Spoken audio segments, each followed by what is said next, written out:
ওয়াল আসরি ইন্নাল ইনসানা লাফি খুসর। আপনি বলবেন হুজুর এই তাফসীর তো ইমাম সাহেবের কাছে অনেক শুনেছি। আল্লাহ রাব্বুল আলামিন যদি কোরআনুল কারীমের নামাজের কথা ৮২ বার বলতে পারে, আল্লাহ রাব্বুল আলামিনের কোরআনের তাফসীর এক একজন স্কলার এক একভাবে করতে পারে। আল্লাহ রাব্বুল আলামিন সেই কোরআনের মধুটাকে আল্লাহ তাআলা আমাদের কাছে রেখেছেন এক এক ফুলের এক এক ঘ্রাণ হিসাবে, আমরা কিন্তু সেগুলোকে গ্রহণ করি, ঠিক কিনা? ঠিক। অতরফের ভাইরা আমার, আল্লাহর হাবিব বিশ্বনবী সাল্লাল্লাহু আলাইহি ওয়াসাল্লামকে মুসলমানরাই শুধু ভালোবাসতেন, ইমানদাররাই শুধু ভালোবাসতেন, শুধু এমনটা না, বরং কাফের বেঈমানরা আল্লাহর নবীকে ভালোবাসতেন। নিজের জীবনের সব সঞ্চয় যেমন আপনি ব্যাংকের মধ্যে রেখে আসেন, নিজের শেষ বয়সে একটু আনন্দ পাওয়ার জন্য, আরাম করার জন্য, সিকিউরিটির জন্য, আল্লাহর নবীর কাছে অনেক কাফের বেঈমান নিজেদের সঞ্চিত আমানতগুলোকে আল্লাহর হাবিবের কাছে রেখেছেন। জানেন নিজের বাবার কাছে সেই সম্পদ নিরাপদ না, কিন্তু আল্লাহর নবীর কাছে সেই সম্পদ বড্ড নিরাপদ, ঠিক কিনা? জোরে বলেন সুবহানাল্লাহ। আল্লাহ এখানে বলছেন ইন্নাল ইনসানা লাফি খুসর। সব মানুষ ক্ষতির মধ্যে, সব মানুষ। এই সাইড সুইডে কোনো কথা বলা যাবে না, আল্লাহর ওলিরা কোনো কথা বলা যাবে না, সাইডটা করা যাবে না। মনোযোগ দিয়ে শুনেন, আর ভালো না লাগলে বাড়িতে যে নাকে তেল নিয়ে ঘুমান। মাইকম্যান থাকলেও যে ওয়াজ করবো, ১ লাখ মানুষ থাকলেও সে ওয়াজই করবো, কিন্তু কোরআনের কথা যখন হবে দুনিয়ার সব ভুলে যেতে হবে। আল্লাহর জন্য অন্তত আমাকে ভালোবাসেন না বাসেন, আল্লাহর কোরআনের কথা আমি বলতেছি, কথা বলেন ঠিক কিনা? এই চট্টগ্রামের মানুষ, আজকে আপনাদের যুবকদের দেখে আমরা স্বপ্ন দেখি, আগামীর সম্ভাবনা দেখি, কথা বলেন ঠিক কিনা? এই যুবকরা এদেরকে নিয়ে তো আপনারা সমালোচনা করেন, এদের দিয়ে কিচ্ছু হবে না। সারাদিনই ভিডিও গেম খেলে, সারাদিন মেয়েদের সাথে আড্ডাবাজি করে, কে বলছে কিচ্ছু হবে না? তাকান, এই বাংলার জমিনের এই যুবকগুলো জেগেছিল, জাগার কারণে ১৭ বছরের জগদ্দল পাথরকে সরিয়ে দিল্লি পাঠিয়েছে। বাংলার জমিনে নতুন করে সূর্যোদয় ঘটেছে।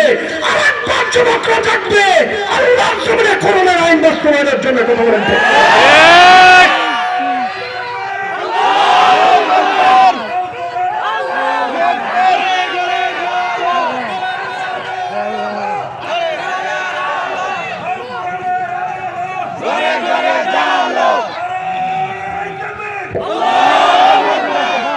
আপনাদের সজাগ বেশি থাকতে হবে, কারণ শকুনের নজর কিন্তু চট্টগ্রাম আর ফেনীর উপরে পড়েছে, কথা কয় না?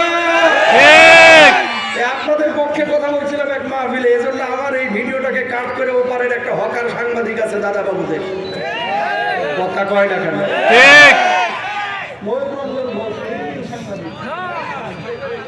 আমাদের নিউজ করছে যে বাংলাদেশে সবচেয়ে বেশি আমাদের বিপক্ষে কথা বলে এই হুজুরটা, এটা উগ্র হুজুর। আমি বলেছিলাম যে চট্টগ্রাম যদি চাস, ওখান থেকে ডিক্লার দেওয়ার দরকার নাই, সীমান্তটা খুলে দে, ওপর থেকে আসুক, চট্টগ্রামের মানুষের যা খেলা মুখোমুখি হবে। আপনারা নেক চাইছেন না, ওই যে 7 সিস্টার্সের, আর এরা বলতেছে চিটাগাং আমাদের, এই ফেনীর কোনাটা আমাদের, চট্টগ্রামের মাথাটা আমাদের। চান কি যৌতুক নাকি? কথা বলার একটা উদ্দেশ্য আছে। এই যুবকগুলা যাদেরকে আপনারা হতাশার গল্প শোনান, এই যুবকদের মধ্যে পরিবর্তন হচ্ছে, এই যুবকদের মাধ্যমে ওই দাদা বাবুদের সাইজ করা হবে, কথা বলেন ঠিক কিনা?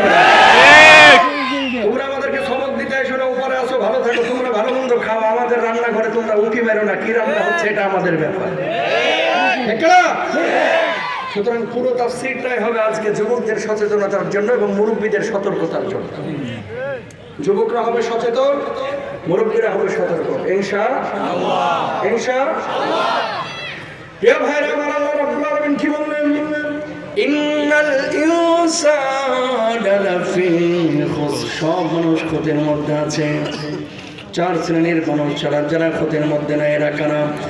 ইল্লাল্লাযীনা আমানু ওয়া আমিলুস সালিহাতি ওয়া তাওয়াসাউ বিল হাক্কি ওয়া তাওয়াসাউ বিস সাবর।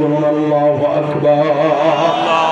আবার আল্লাহ রাব্বুল আলামিন বললেন, গোলাম 4 শ্রেণীর মানুষকে আল্লাহ রাব্বুল আলামিন ক্ষতি স্মৃতির মধ্যে রাখেন না, এরা দুনিয়ার জিন্দেগিতেও ভালো থাকবে, আখিরাতের জিন্দেগিতেও ভালো থাকবে। ও কলিজার ভাইয়েরা আমার, হাতটা জোর করে বলে, বিদেশে ছেলে মেয়েকে পাঠিয়েছেন, টাকা পাঠাচ্ছে, আপনি মনে করতেছেন সুখের মূল মন্ত্র টাকা না, মনে করছেন বাড়ি গাড়ি সুখের মূল মন্ত্র না, মনে করছেন রুমের মধ্যে এসি লাগাইলে ভালো থাকবো না। সুখের মূল মন্ত্র আল্লাহ রাব্বুল আলামিন এই সূরার মধ্যে বলে দিয়েছেন, যদি আপনি ভালো থাকতে চান তাহলে ঈমান আনতে হবে, ঈমান আনতে হবে, ঈমান আনতে হবে। আল্লাহ রাব্বুল আলামিন ঈমানের দাবি যেগুলো দেখিয়েছেন সেই দাবিগুলো পূরণ করতে হবে, ঠিক কিনা?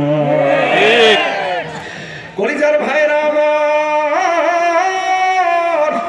বর্তমান বাংলাদেশে ইমানদারের অভাব নাই, মুসলমানের অভাব নাই, কিন্তু আসল ইমানদারের বড্ড অভাব, বড্ড অভাব, ঠিক কিনা?